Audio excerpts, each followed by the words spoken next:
Hallo vrienden, het lijkt er helaas op dat er weer oorlog is in de wereld. In Oekraïne, in het Midden-Oosten, in Myanmar, eigenlijk overal. Het is jammer dat we als samenleving niet in eeuwige vrede kunnen leven en dat we altijd redenen vinden om met elkaar te vechten.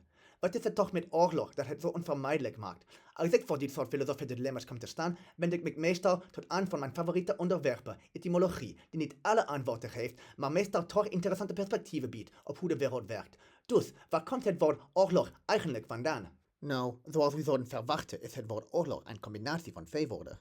Oor en log. Oké, maar wat betekenen die precies? Zoals vaak het geval is bij etymologie, zijn er meerdere theorieën. Maar één van de meer algemeen aanvaarde lijkt te zijn dat oor afkomstig is van het Proto-Germaanse oeslagas, dat lot of bestemming betekende. We kunnen misschien oor herkennen als een voorvoegsel in andere Nederlandse woorden, zoals oorzaak en oorsprong, waar de oer iets oorspronkelijks aan heeft, waaruit andere voortkomen, zo te zeggen. Oer is dus gelijk aan het voorzetsel oud. En deze theorie is logisch, aangezien in beide woorden oorsprong en oorzaak de oor afkomstig is van het Proto-Germaanse oes, een voorvoegsel dat oud betekent. En dus had de oes in oeslagas ook deze betekenis. Interessant genoeg betekende het tweede deel van oeslagas, lage, oorspronkelijk in het Proto-Germaans wet.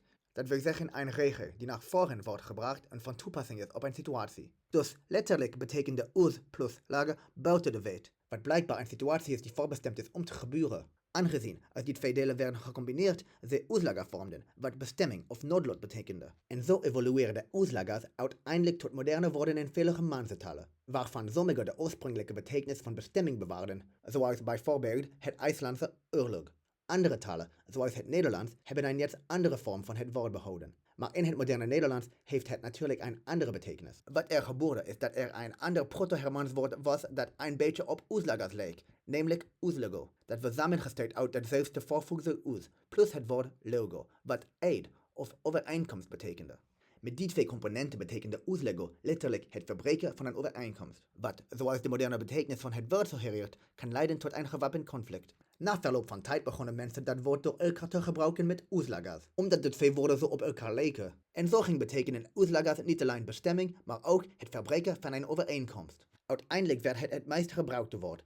En in het Nederlands verloor oorlog, de moderne afstammeling van oeslagas, zijn betekenis bestemming en nu draagt het alleen de betekenis die we er vandaag de dag mee associëren. Helaas viel oeslego geleidelijk in onbruik en geeft het geen moderne afstammelingen. Maar de oorlogzuchtige connotaties leven nog steeds voort in het woord oorlog. En dus combineert oorlog de betekenis van oeslego met de vorm van oeslagas, om een nieuw woord te maken, dat een verhaspeling is van deze twee oudere woorden.